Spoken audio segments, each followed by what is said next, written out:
Las Vegas, 1969. Num camarim do International Hotel, Elvis Presley, que havia acabado de completar seu comeback mais importante, que havia voltado ao palco depois de 7 anos ausente e provado para Hollywood inteira que ainda era Elvis, estava sentado numa cadeira com um roteiro na mão e uma expressão que ninguém na sua equipe havia visto antes. Não era nervosismo de palco. Elvis não tinha nervosismo de palco. Era outra coisa. Era a expressão específica de um homem de 34 anos que havia passado a última década sendo o maior nome do entretenimento americano e que estava, naquele momento, genuinamente inseguro sobre algo. Seus assessores estavam ao redor, como sempre, concordando com tudo que ele dizia, como sempre. O produtor estava no canto com uma pasta cheia de números que provavam que o show era um sucesso antes mesmo de abrir. E Elvis estava olhando para a porta do camarim com a concentração de alguém esperando uma resposta que não havia chegado ainda. A resposta chegou 20 minutos depois, na forma de Dean Martin batendo na porta com os nós dos dedos uma vez e entrando sem esperar, com um drink na mão e a expressão de alguém que tinha 3 lugares melhores para estar, e havia escolhido estar ali, mesmo assim. Elvis se levantou. Seus assessores recuaram instintivamente, reconhecendo a hierarquia específica daquele momento, mesmo sem conseguir articulá-la completamente. Dean olhou para a sala, olhou para Elvis e disse: "Manda todo mundo embora." A relação entre Dean Martin e Elvis Presley era uma das mais interessantes e menos documentadas de Las Vegas nos anos 60. Não era amizade no sentido que Frank e Dean eram amigos. Era respeito mútuo entre 2 homens que representavam gerações diferentes do mesmo impulso.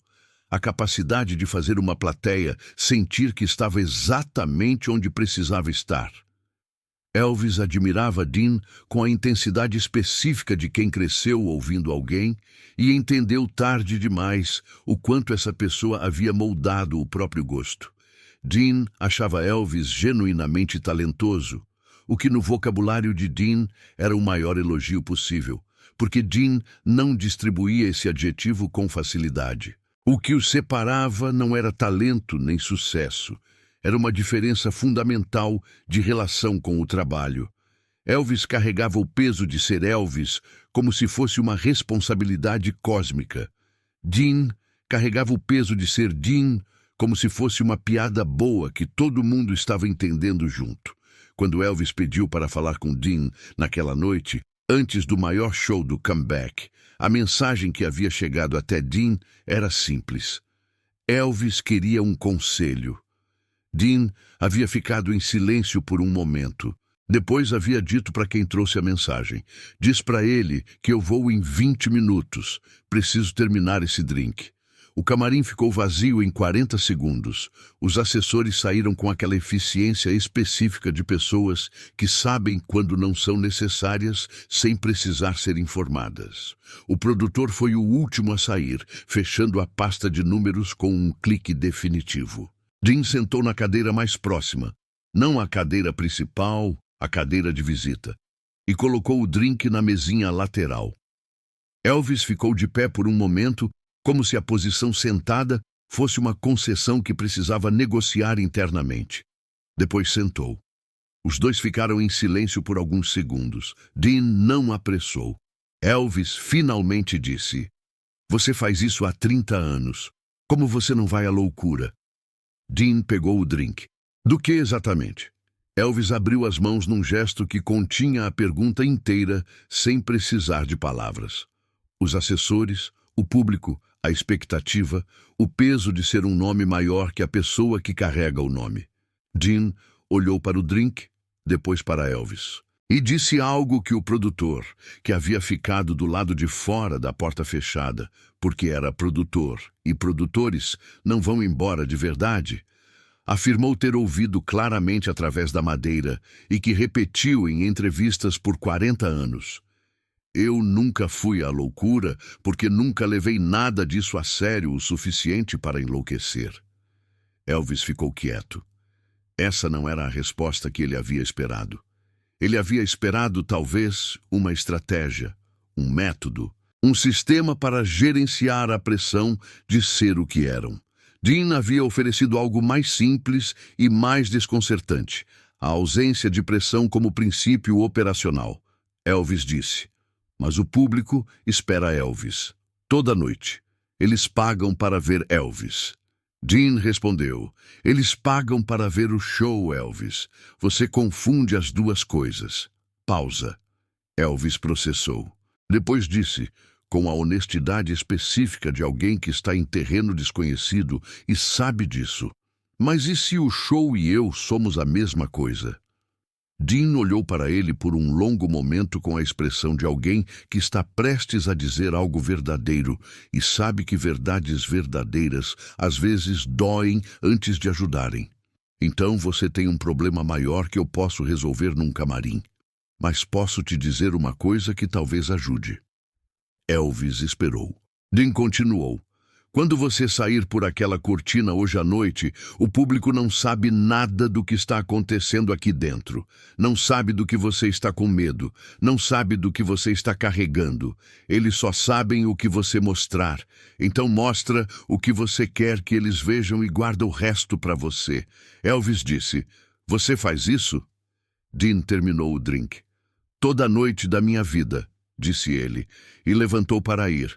O que aconteceu naquele palco naquela noite está documentado em gravações e relatos de pessoas que estavam presentes.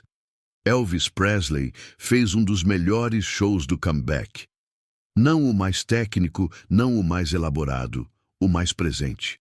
Críticos que cobriam Las Vegas havia anos escreveram que havia algo diferente naquela performance. Uma qualidade de pessoa que havia resolvido algo internamente antes de subir no palco. O produtor, que havia ficado do lado de fora da porta fechada, escreveu nas suas memórias que não sabia exatamente o que Dean Martin havia dito naquele camarim, mas que fosse o que fosse, havia funcionado. Elvis não disse publicamente o que havia acontecido naquela noite. Mas num show em 1972, 3 anos depois, ele parou entre uma música e outra e disse para a plateia, sem contexto, como se estivesse continuando uma conversa interna: vocês pagam para ver o show. Lembrem disso. A plateia não entendeu a referência, mas um homem numa mesa no fundo do salão, com um drink na mão, entendeu e sorriu para o copo. A conversa entre Dean Martin e Elvis Presley naquele camarim do International Hotel em 1969 durou exatamente 22 minutos. O produtor cronometrou porque era sua natureza cronometrar coisas. Nos 22 minutos seguintes ao fim da conversa, Elvis foi ao palco e Dean foi embora. Não ficou para assistir o show. Não porque não quisesse, mas porque era Dean Martin, e Dean Martin não ficava para assistir shows de outras pessoas quando havia uma mesa de blackjack livre e um drink que precisava de atenção. O que ficou daquela noite não foi uma amizade aprofundada, não foi uma parceria ou uma colaboração. Foi uma conversa entre dois homens que entendiam coisas diferentes sobre o mesmo trabalho e que por 22 minutos haviam trocado o que sabiam com a honestidade que só é possível quando ninguém está performando para ninguém. Dean havia dado a Elvis a única coisa que seus assessores, produtores e fãs não conseguiam dar: uma perspectiva de fora da bolha. E Elvis havia dado a Dean, sem saber, a confirmação de algo que Dean raramente articulava, mas sempre soubera: que a leveza não era superficialidade. Era uma escolha, a mais difícil de todas.